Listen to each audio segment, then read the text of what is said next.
Welcome to Envision More. Here, we dig deep into the insights of first-generation wealth builders, unearthing stories of passion, resilience, and relentless vision. Your host is Wayne Wagner Jr., founder of Visionary Wealth Management. So sit back and dig in. It's time to envision more. Hey, this is Wayne Wagner with another episode of the Envision More podcast. Thanks so much for joining us today. Today, I am joined by the Chief Operating Officer of Ameribest. And Ameribest supports families who are providing caregivers for parents, grandparents, that kind of thing.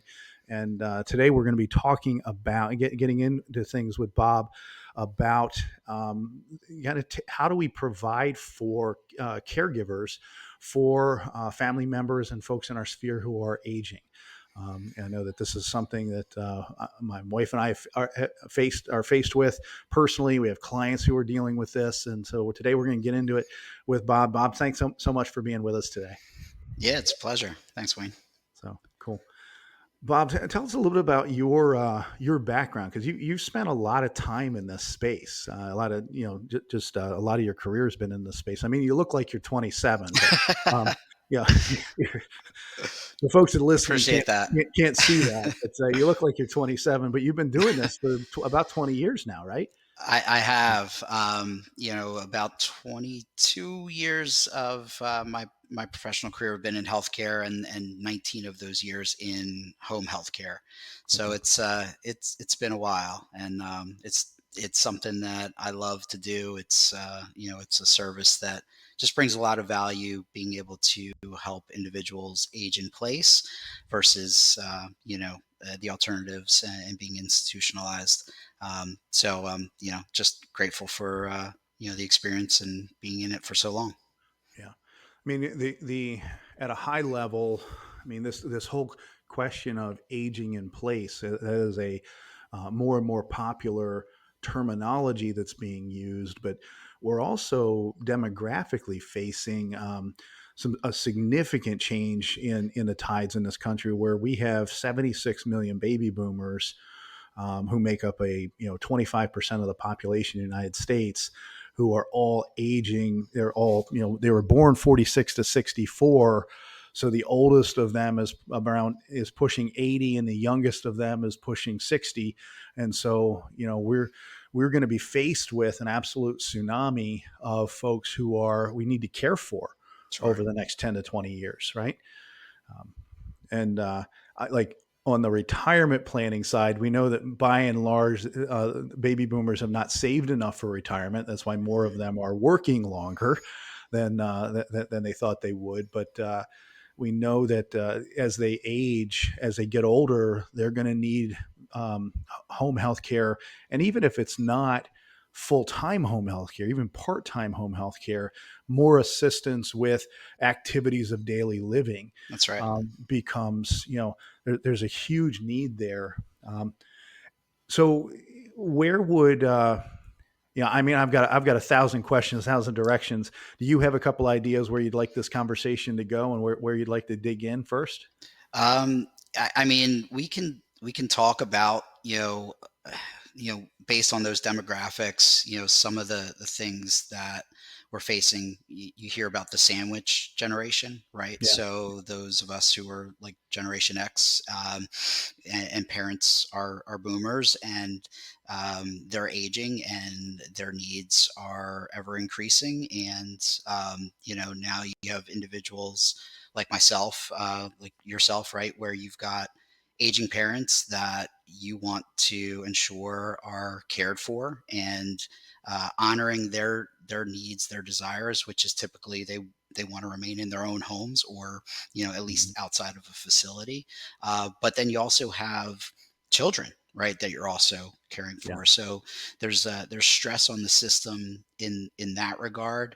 That's certainly something that's worth talking about.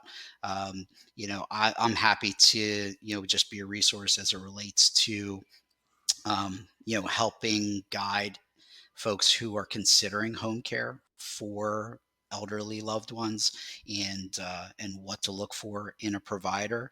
And what I would also, I think would be good too, and probably good for the listeners, and your clientele is, how do we fund this? Yeah. Because, Ameribest, the space that we're in, the services are reimbursed by Medicaid, right? Right. And Right. so, that's not going to necessarily align with a lot of the listeners, because their loved ones may not qualify for Medicaid. Right. You Right. really have to be low income, not a lot of assets, etc. So, yeah, like you said, there's a lot of different directions that we can go in. Yeah. So happy to take the conversation where we think it's best going to serve the Yeah. population. Well, let's start with. Let's start with the kind of the funding, and let's go. Maybe we go from the top down. So there's, and I want to circle back to kind of the manpower of how do you find people, how do you find a service that provides people to a family, that kind of thing. Because I know, I mean, for May and I, our own journey. I'm the oldest of four. May's the youngest of five.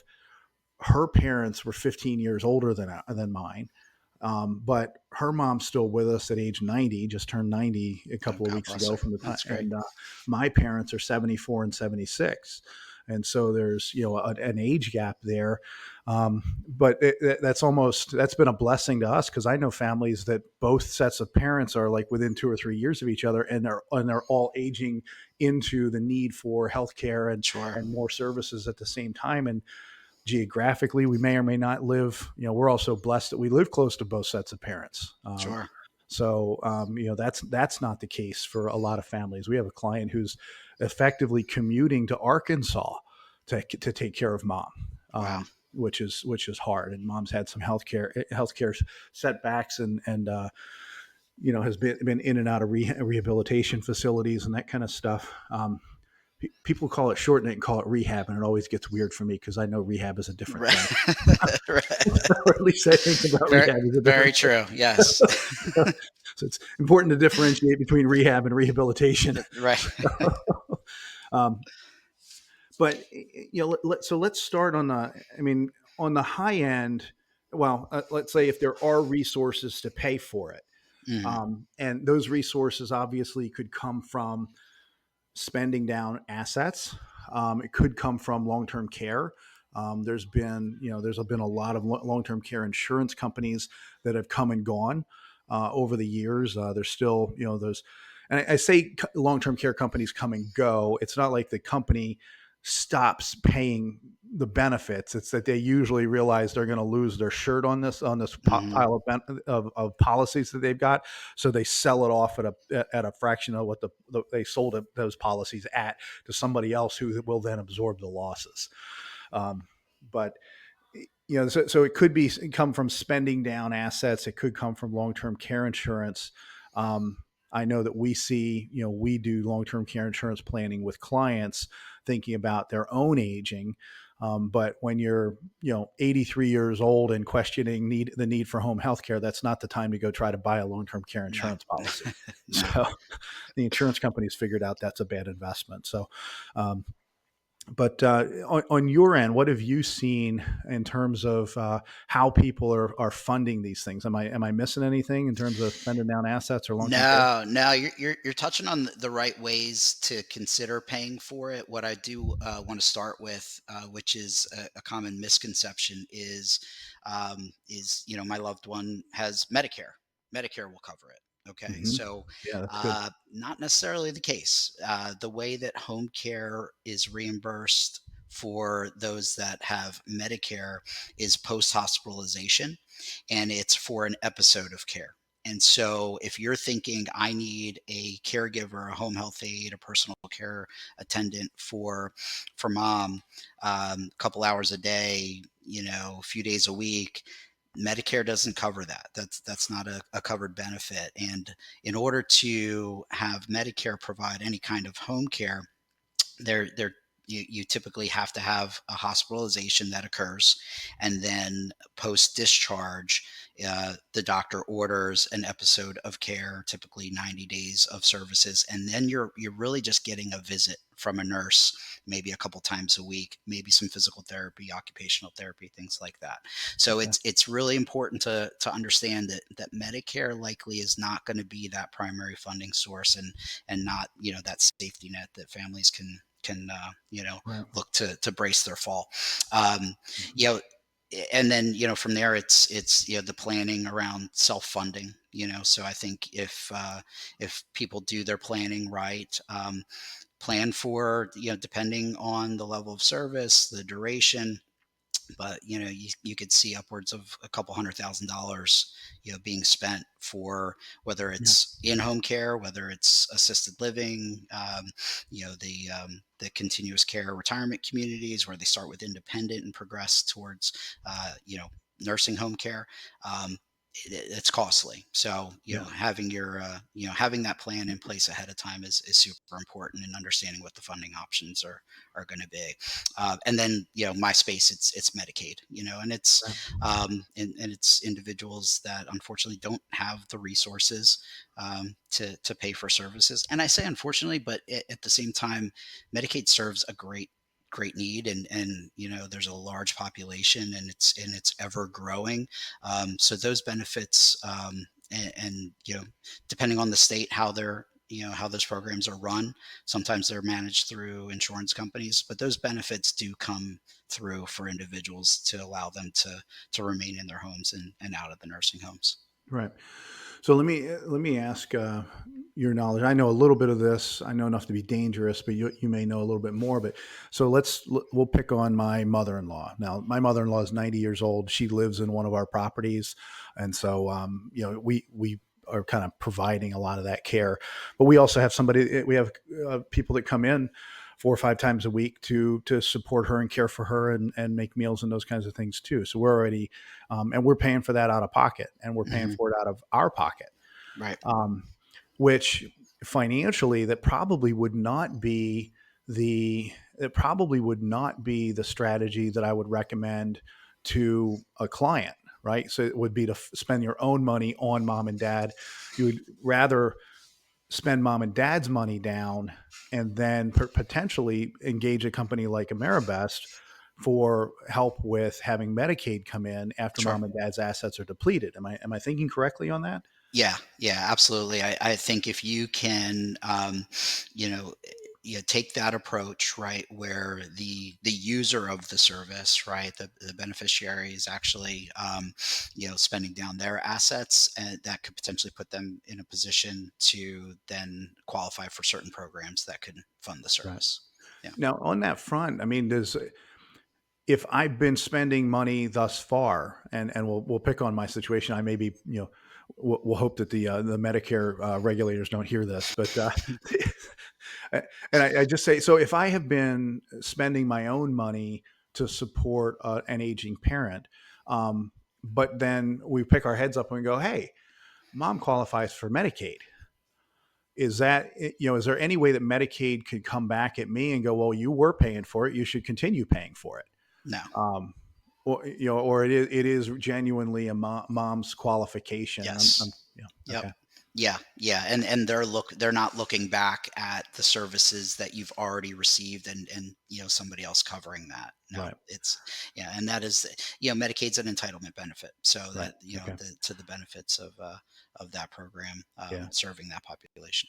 okay. Now on the flip side, they are looking at mom's assets, and if mom writes a big fat check to her loving daughter, and that suddenly disappears, they're going to want to know why that money got transferred, and it's because suddenly you're now qualifying for Medicaid and you weren't qualifying last week.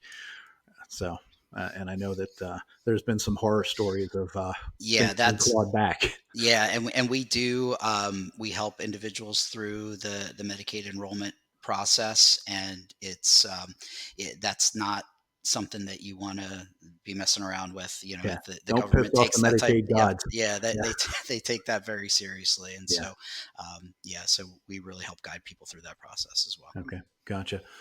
Um, so, what's the process then? Because I know that again, May and I have been really blessed. We have relationships with a couple of local churches close to Mhm. where mom is. And so we've been actually been able to find people like one off within our extended sphere of friends and family to who folks who want this. And it's not cheap.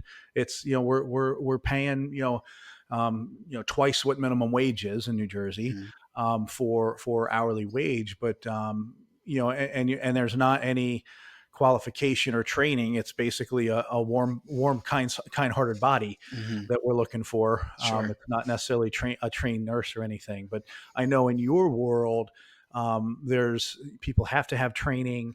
Yep. So how does somebody go about finding trained people to do this for their parents or in-laws? Yeah, it's a great question. So all states are going to have a home care affiliated like association. So typically, an association that helps support home care providers, and so it's up to home care providers like myself to join. So we're a member of the Pennsylvania Home Care Association. But doing a search just for home care in my state. So if you're in New Jersey, and then finding that respective that state's home care association or coalition, they'll typically have a list of providers. That's a good place to start. There's actually a site that has been a pretty decent resource. It's called homecare.org. Okay. And if you go to homecare.org, there's a link for each state, and it's pretty insightful. It breaks down the types of programs that exist in the state, and then from there you can navigate to find participating providers of those programs.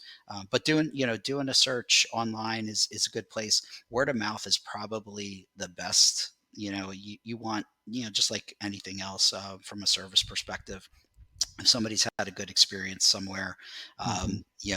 they're likely to make a good recommendation or to tell you where to stay away, because a home care provider is not a home care provider, and you find that um, there are thousands and thousands, and Pennsylvania alone has nearly 4,000 home care providers providing personal attendant services, and a lot of them are what we call mom and pop shops, and it's great. Home care is very localized, and so I think those companies do a nice job serving their community, but you got to look for what are the potential trade-offs, right? And so if you've got a mom and pop shop that's primarily serving the Medicaid population, and you have a loved one that doesn't qualify for Medicaid, you want to pay privately, they likely are not able to invest in the training of their caregivers, likely not able to invest in the supervision of those caregivers. So that's where size can matter, and maybe Yeah. going with like a larger provider. Bayada Home Health Care has got a great reputation. They've been around a long time, and they've got a segment of their business that serves the personal care population. There are a lot of franchise models, and companies that are out there like Right at Home or Home Instead, senior helpers that do your research, check the reviews, but then place a call, have a conversation with the provider, and get to know how long have they been in business, how many caregivers do they have, how many clients do they have. Again, if they've been around a while and serving a modest population, I want to say 50 to 150 clients, then they likely have some good systems in place, likely have some good training in place. But ask, how do you train your caregivers? How do you qualify your caregivers? How long do your caregivers stay with you? Retention really matters. There's Yeah. such high turnover in our industry. It's very unfortunate. Depending on the studies that you look at, but Home Care Pulse is a resource for us, and their most recent study that they published has the turnover rate over 70% of personal care attendants. Wow. And Wow. so when you think of that, you think of your loved one, you don't want your home to be or their home to be a revolving door. for new caregivers coming in because of that turnover rate. So finding a company that has high retention rates, invests in the training, invests in the supervision and the oversight, those are really the best places to go, because then you've got the accountability. And then a licensed agency, versus what it sounds like you're paying an individual Yeah. directly and Yeah. privately, right? Yeah. Yeah. A licensed agency, you're going to have the protections of the caregivers being insured and bonded, Right. and that protects the caregiver, that agency, but it also really protects the individual receiving the care. And so should Yeah. something happen, an accident happens in the home, something gets damaged, then you've got somebody that you can go to that can remedy that situation. There's coverage in place to replace an appliance that was broken because it was used inappropriately, or whatever the case might be. Something ends up stolen, sometimes that can happen. Yeah. The larger providers, they're going to do a good job screening. They're going to run the thorough background checks. If they're accredited, even better, because then they're not just accountable to the state, but they're accountable to that accrediting body that's going to audit them and ensure that they're adhering to best practice policies, procedures, et cetera. And those are some boxes that you really want to, I think, check in order to have peace of mind in making that decision. No, that's good. That's really good feedback, Bob. Thank you. You were talking about the attrition rate, and I have to confess that I'm part of the attrition rate. One winter in college, I had the option to go work emptying boxes at RPS, Roadway Package Systems. It was a midnight to 6 a.m. shift, or I could work a 3 to 11 shift at a nursing home. And I said, well, the nursing home's heated, so I went. I spent one night hand bathing elderly women, Mm. and I quit. So the rest of that winter, I went to a cold warehouse at midnight and worked till 6 a.m. unloading trucks. Yeah. Yeah. So Yeah, that's there you are. You're part of the statistic. yep, I am part of that statistic for sure. So it's but it's thankless work. It's hard work. It takes a special kind-hearted soul to do that kind of work for caring Yes. for folks in their aging years, because look, it's well, it can be messy work. Let's just put it that way. So Yes. Yeah. yeah. Yeah. Yeah. The best caregivers, and for a couple decades, I've been around some amazing caregivers. They're altruistic. They're they serve others. They're others minded. They really seek the needs of others being met ahead of their own. It's rare, but it's there. It Mm. definitely is there. And finding those individuals, which a good agency is going to allow you to meet and greet, caregivers, to ensure that they're making a good match, that there's a good fit. They're going to also allow that caregiver to be a part of the plan of care process, and so that way you can determine, is this individual competent? Do they have the skill set? Um, and a lot of it too is just that personality match as well. And Yeah. so Yeah. making sure that that person is a good fit, from a personality perspective in relating, because you end up spending a long a long time, and it's a very intimate setting. You're in the home, you're in Yeah. somebody's bathroom together, so it really does matter. And I think it's important to do a thorough vetting. And I think what we do find is a lot of the turnover is attributed to individuals thinking that they want to do this, thinking like it's just like any other job, and they Yeah. realize that it's not. It really takes a special person. Yeah. Well, and I worked that one shift in a nursing home.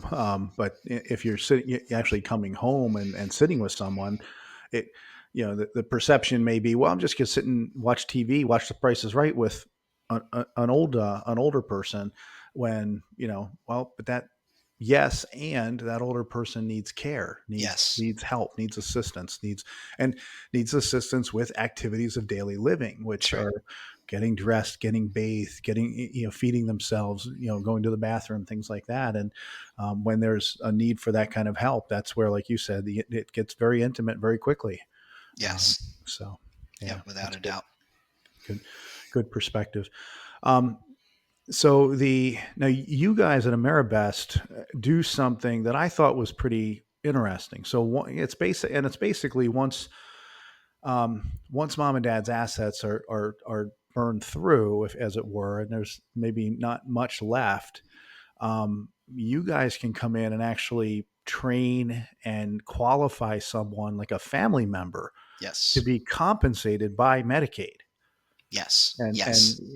that was interesting, very very interesting to me, and kind of new information for me when you and I first talked about it. So can you maybe walk us through that process? Sure. Yeah. And state by state, we're seeing more and more of this, what they call a consumer directed model that's being approved. It gets through legislation, and it allows essentially for family members or somebody known to the client to be the caregiver. What it does rely upon is for the provider to essentially hire that individual. So we become their employer of record. Okay. We have to be responsible for ensuring that they've got the proper training.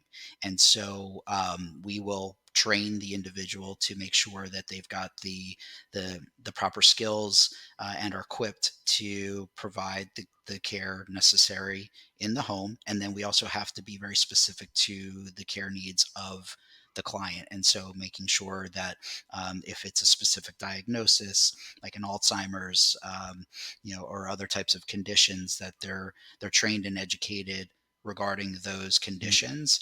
And then we also supervise, and so we're able to be that resource to ensure that the care plan is being adhered to and followed. And then if there's any questions, whether from the client or from the caregiver, we've got a team that does a great job just being support and a resource to provide that oversight. Yeah.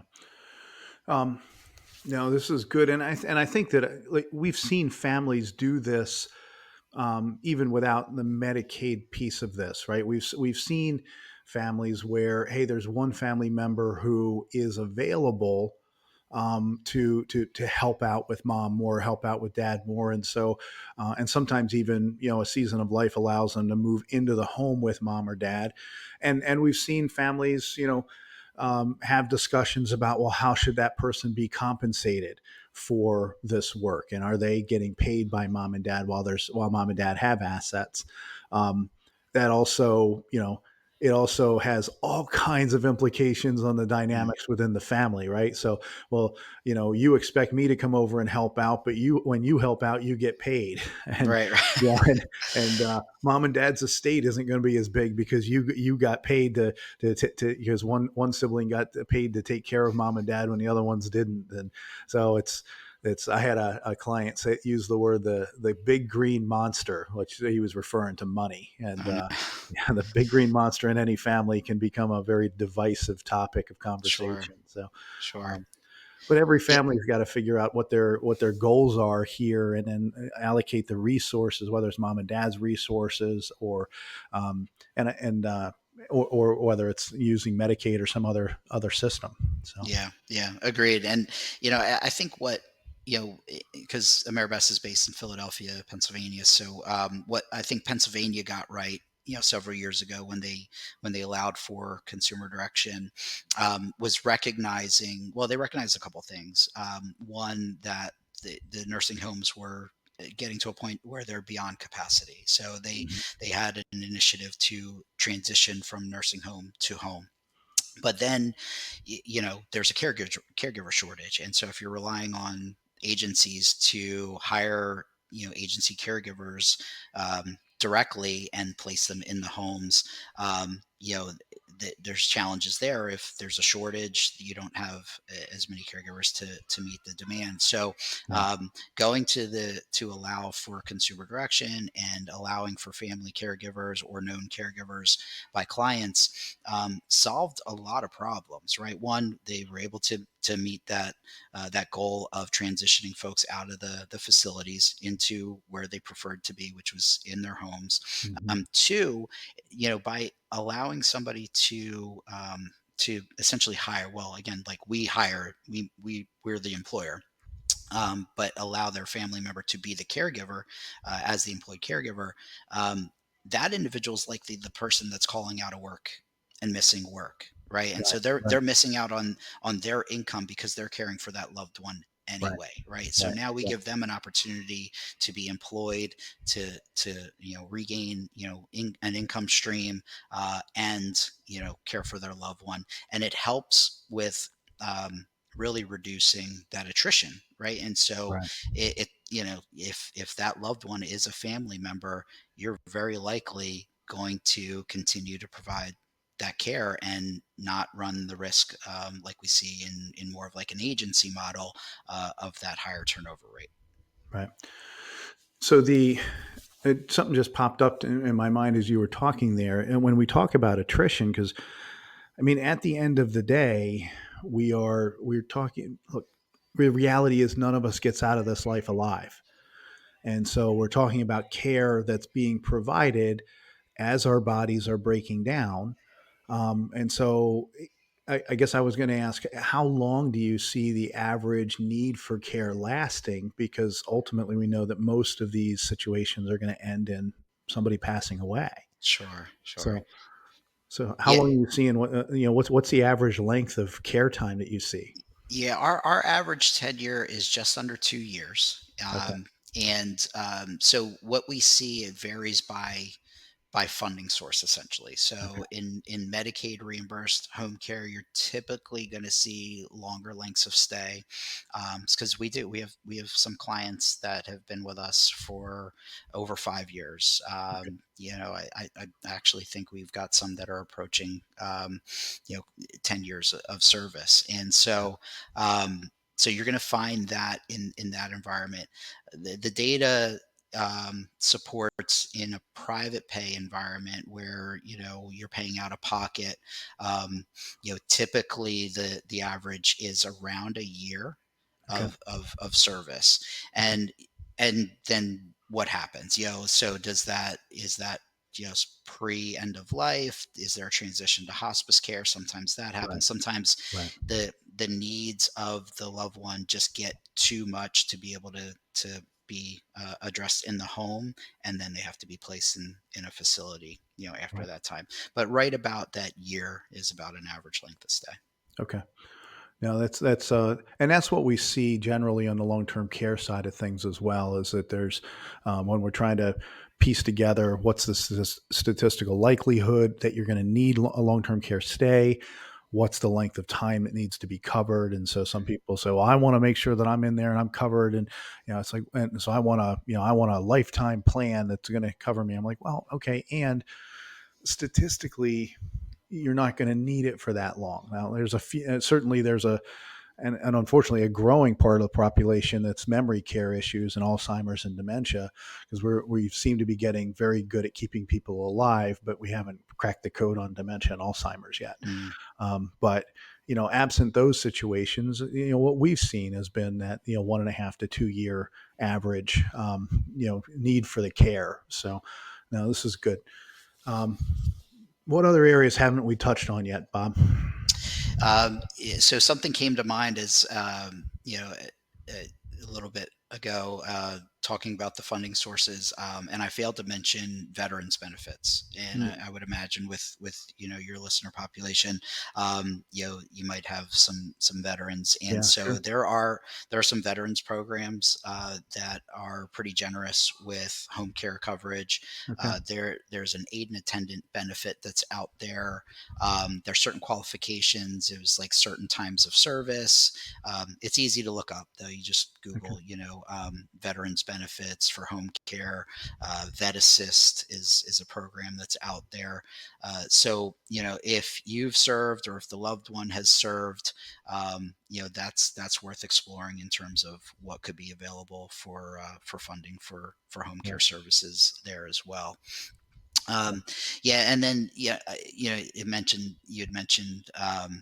the long term care insurance, and we have my mother in law had great foresight years ago as just after my father in law had passed to. To obtain a long-term care insurance policy, Hmm. and so she's got, I think, a pretty rich benefit. It would last for 5 years. She's got a daily benefit amount of over $255. So I mean, there's significant need that could be covered there. What we're finding, um, and it's a little bit of a challenge that we're trying to navigate, is the doctor has to essentially order, Yeah. prescribe that, she needs assistance with two activities of daily living. Right. And what we think would be like, hey, she needs help here, and what the insurance carrier is going to deem as that need, there could be a difference, because the Yeah. insurance carriers is they're going to send somebody out to do an assessment of their own and Right. determine, okay, yes they do, or no they don't. And so I think it's important to talk about, because you and I in a prior conversation talked about a vehicle that is like a hybrid Yeah. policy, Yeah. right? So Yeah. it's like a life policy, but also has that long-term care Yeah. benefit. And as you were describing that, the light bulb was going off. I'm like, that probably would have been a better option for us to consider if we were part of the decision-making process, Right. Right. in the plan selection. But that to me seems that, that it covers on both ends, right? So it seems like there wouldn't be a loss of principal or Yeah. premium, essentially. Um, Whereas a long-term care insurance policy, that you could run the risk, right? So mom has a rich policy, could cover her for 5 years, but it may not be, for another few years, that the doctor finally says, okay, yeah, now she needs, total help in these Yeah. areas, Yeah. prescribes it, and then, do we get the most out of that policy in that Yeah. regard? Well, and the challenge with that is that there is and I'll poke a little fun politically here, but I mean, we have a sitting president that doesn't want to give up the job right now when he probably should, right? So there's a little bit of that when our parents are going to the doctor and trying to get the doctor to sign off on, hey, mom needs help with these activities of daily living, and she's like, no, I don't, Right, and right, exactly. You also need a willing participant, right? yeah, yeah. And, I mean, God bless her. My Etta, I'm sorry in advance. I'm poking a little fun here, but my 90-year-old mother-in-law, who gets around on a walker with wheels, is still upset, and a little salty that we took the keys away at some point. So, Sure. so I'm like, Mom, how would you get the walker in the trunk and then get to the driver's seat to drive? Mhm. So That's so there's as we get older, we do want to be protective of. right. We still want to control what we can control, right? That's right. I'll eventually get dressed. It might take me half the day, but I'll get it done, Right, right. right? And so it's there. There can be a little bit of that as we're going through this, and it's important for there to be open dialogue and open conversations with between parents and kids that are frequently become the decision makers on the other end, and there's Absolutely. Yep. so And and and there's that's, I don't mean to interrupt, but yeah, like that's fine. that's a great point. I mean, I think, having that foresight, but then bringing the family together to have that conversation, just knowing, the data is out there, it supports it. I mean, like, the cost of care towards the end of life is exorbitant, Yeah, right? And yeah, and can deplete retirement savings, yeah, pretty rapidly. And yeah, I don't think most people go into retirement thinking, I need to apportion, right, 300,000, $500,000 yeah, for the last couple years of my life, to not be a burden on my family, et cetera. Right. yeah, And so, having that foresight, bringing the family together to have that conversation. Hey, what's it going to look like? Where do you want to age? Do you want to age in place? In that case, we've got to consider what's home care going to look like. What can the family do to help?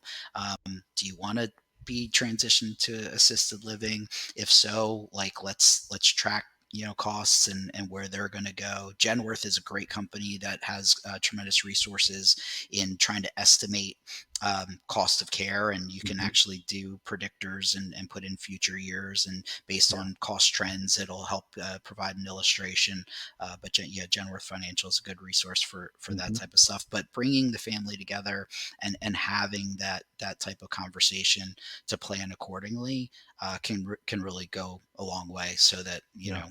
people are not looking at each other and wondering what they're going to do, deer in the headlights situations when the need arises.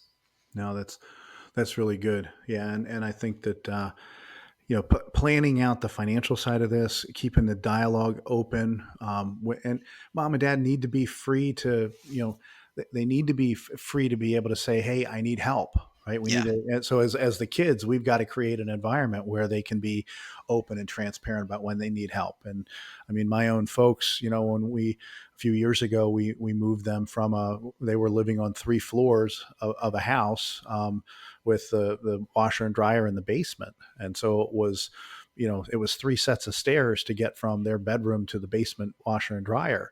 And as they were getting older, it was, we realized we needed to move them to a single story footprint, so where everything was geographically on one floor. And we couldn't get it done in the current house, so we had to move them to a different house. But we've got to create open dialogue and open conversations within the family, and then the financial resources, because some families will choose to say, hey, well, we have clients who have put an addition on the house, and mom's going to come stay with us. Mm. Or dad's going to come stay with us. We have other clients who are adapting their own homes, for a stay in place or an age in place plan, where they're moving everything from their bedrooms and master bath is on the second floor, and we're moving that down to the first floor and reconfiguring the footprint of the first floor so they can age in the house that they're in. But there's financial decision making that's going on, there's medical decision making that's going on, and then where your expertise really lies is in helping families find those resources, even as the financial resources are drying up and frequently. When Sure. the financial resources are truly genuinely drying up, okay, what do we do now? How do we get mom and dad the care they need? That's where an organization like Ameribest steps in and says, well, we can actually help accredit you as as a family member to be a Yep. caregiver. And that's a huge blessing, I'm sure, to the families that you support and care for. So Yeah, yeah, yeah. It's definitely something I love about us, and I sleep well at night because of it. And it's equipping the caregivers, but it's also hand holding the individuals through that process. So yeah, if they're eligible, we're going to help you through that process, and then direct you to the waivers that are going to provide the coverage and reimburse for the services that you need. that's great. Yeah, and I appreciate that you mentioned some of the regional caregivers, or even national caregiving giver organizations. I know that we live in, my in-laws mother-in-law lives in southwestern New Jersey, which is a very rural area. We couldn't find an agency that had coverage. Mm, Like we went and we went to the websites, and so it does seem like these are, population density does matter in it terms of does, being yeah. able to find those services. But like you said, there's still a shortage in terms of being able to provide enough people. And that frankly is going to be, that's going to be an ongoing problem as more and more people age. Again, Yep. ultimately, this dynamic, only this trend of not having enough people to serve the population that needs to be served, is only going to change once we bury the baby boomers, and Hmm. that's literally 76 million funerals. Hmm. So that's over the course of, God willing, the next a long time from now. But Sure. So, but it's still a painful process. Well, Bob, this is really helpful. You see anything else, anything we missed in this conversation so far? I don't think so, Wayne. I Okay. mean, I think it's definitely an important topic. It's one that families typically avoid, Yeah. but I think there's ways to have the conversation and bring some things to light and have the foresight to plan accordingly. And that's where I'm sure you're a great resource to structure things to get it funded or make sure that the funding can be there for those that aren't going to rely on the government assistance. And then there's companies like mine that for those that do qualify for those Medicaid programs, just directing them accordingly. So having people that you can trust in the space that can help navigate, that's critical. Trying to go it alone, not recommended. Yeah. Yeah. Agreed. Yeah, these are treacherous waters, and small mistakes can lead to big negative outcomes. So That's we right. want to you want to have good people on your team. Well, Bob, thank you for joining us today. I know that we're going to put your LinkedIn profile and stuff in the Great. comments and notes section here, so folks can connect up with you if they've got some questions that you can help with. I really appreciate your time today. No, it's been great to chat with you as always, and happy to be a resource. All right. Thanks, Bob. Thank you for listening to the Envision More podcast with Wayne Wagner Jr. of Visionary Wealth Management. We hope you were encouraged and inspired by the conversation today. If you want to dig deeper into the show notes or Wayne's work at Visionary, you can find us at envisionmore.com. That's Envision with a Z. Advisory services are provided through Wealth Plan Investment Management. Wealth Plan Investment Management and Visionary Wealth Management are separate entities. The content is developed from sources believed to be providing accurate information. The information in this material is not intended as tax or legal advice. Please consult legal or tax professionals for specific information regarding your individual situation. The opinions and material provided are for general information and should not be considered a solicitation for the purchase or sale of any security. Thanks for listening.